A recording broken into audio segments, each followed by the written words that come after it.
Basic means of assessment. The following are the basic means of assessing a child with disability in the classroom setting. Number 1, observation, a means of assessment where viewing or noting a fact or occurrence is made for some scientific or other special purpose. In this way, ang mga teacher ay mag-o-observe sa bata habang ito ay nag-aaral or ginagawa yung mga work nila or paperworks. Makikita dito ang mga bagay na hindi nakikita sa mga pagsusulit tulad ng pakikisalamuhan ng bata sa ibang mga estudyante or mga kaklase nila. So, ang kanyang mga reaction sa iba't ibang situation at kung paano siya nag-adapt sa mga bagong information o karanasan sa loob ng classroom. Ang mga information ito ay mahalaga para malaman kung ano ang mga strength at weaknesses ng bata at kung paano mas maaaring matulungan siya ng guro. The second one is analysis of student work. They use different assessment tools to describe expectation from students' work and performance. So dito, titignan ng guro ang mga output ng student tulad ng mga paperworks nila or project at iba pang gawain. So dito, masusuri ng guro kung naintindihan ba talaga ng student ang mga leksyon at kung saan siya nag-excel o nagkakaproblema. Maaaring gamitin dito ang mga rubrics o checklist para mas maging objective yung pagtatasa. Number 3, task analysis. According to Jonasin, Tesmir, and Hanom, 1999, task analysis is a process of analyzing and articulating the kind of learning that you expect the learners to know how to perform. So, ang task analysis daw is isang detalyadong paraan ng pagsusuri kung saan tinitignan ng guro ang bawat hakbang na ginagawa ng student para makamit ang isang task, no? So, halimbawa, kung ang task ay ang paggawa ng isang sanaysay, so titignan ng guro kung paano nagplano ang student or kung paano niya ba ito'y sinagawa or kung paano niya sinulat ang kanyang mga idea at kung paano niya ito inayos para mag-isang buong sanaysay. Sa ganitong paraan, makikita ng guro kung saan nagkakaproblema ang student at kung paano ito matutulungan. Different tools for observation. Number 1, narrative report is the less structured type of observation and Boric 1999 wherein the observer simply writes the event in writing. So, ito yung pinakamababang structure type of observation ayon kay Boric 1999 kung saan ang tagamasid or observer ay nagtatala lamang ng mga pangyayari sa pagsusulat, no? So, para itong nagkukwento kung saan sinusulat ng guro ang lahat ng kanyang napapansin sa isang student. So, walang iniiwang detalye. The second one is anecdotal record is the description maybe of one type of event. So, ito naman ay isang uri ng pag-o-observe kung saan ang description ay maaaring tungkol sa isang uri ng pangyayari. Halimbawa, kung ang guro ay mag-o-observe sa isang student habang nagbabasa, ang lahat ng kanyang mga observation tungkol sa pagbabasa ng student ay isusulat niya sa anecdotal record. The third one is ethnographic record is the description may be a series of events. So, ito naman ay isang uri ng pag-observe kung saan ang description ay maaaring isang series ng pangyayari. Ang ethnographic record ay karaniwang ginagamit sa mga pagsusuring pang-culture kung saan sinusuri ng mga ugnayan or mga gawain at mga paniniwala ng isang grupo ng mga tao. The last one is a continuous recording or narrative recording provide a preliminary information to help the teacher determine if there is a problem that requires further study. So, ang continuous recording or narrative recording is ito ay nagbibigay ng unang information para tulungan ng guro na matukoy kung may problema ba na nangangailangan ng mas malalim na pag-aaral.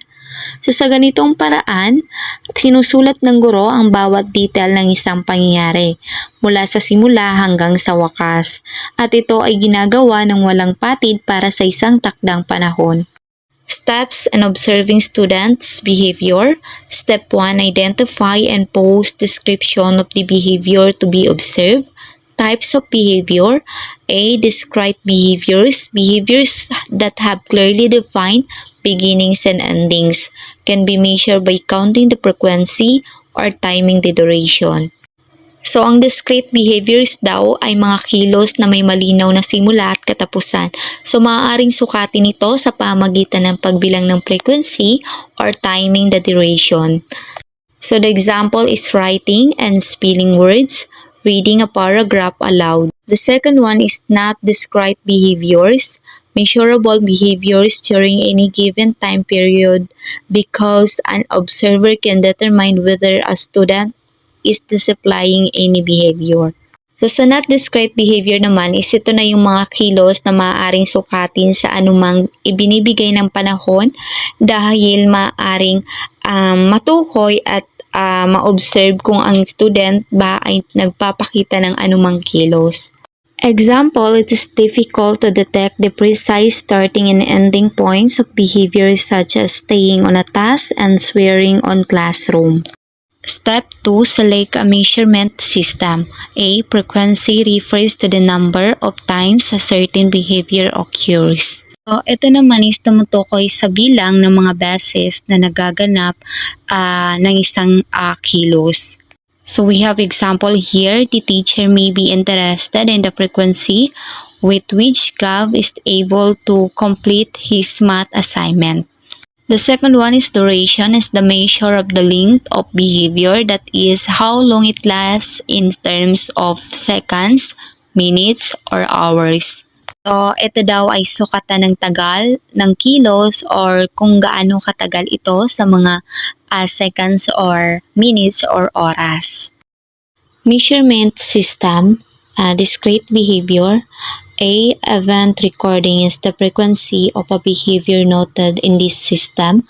The observer simply makes a notation each time the behavior of interest occurs. So, sa event recording, ang bilang ng isang kilos ang tinitignan sa sistemang ito.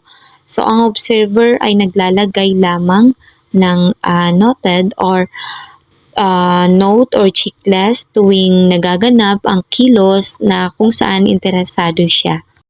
The second one is duration recording happens when the observer records the time a behavior begins and the time it ends to determine its length. Sa duration recording, nangyayari ito kapag nire-record ng observer ang oras kung saan nagsimula ang pangyayari at anong oras ito nag-end upang malaman ang tagal nito.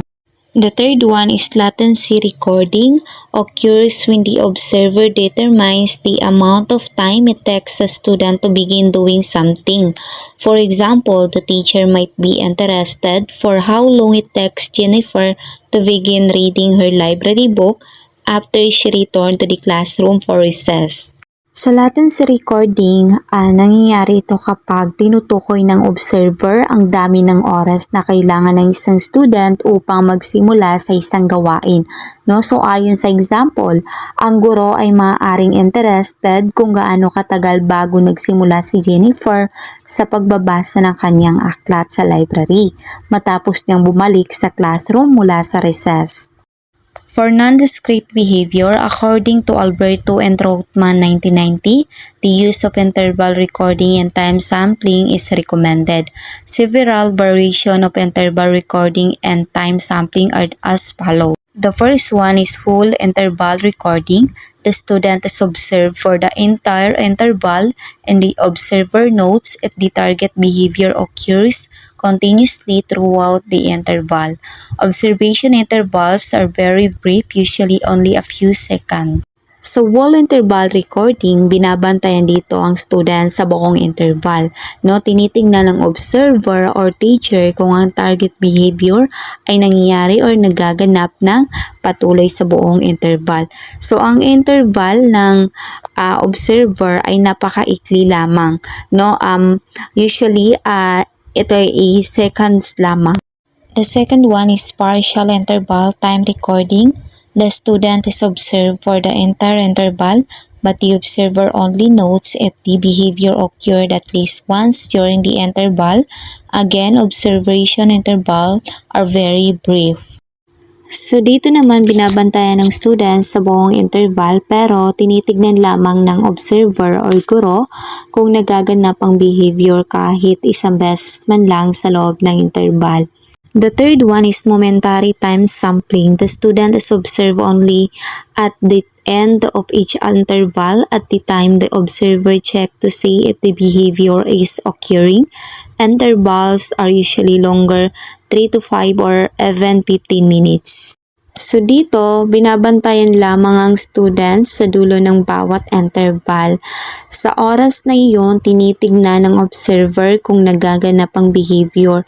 Karaniwan mas mahabang oras ang mga interval na 3 to 5 or 15 minutes.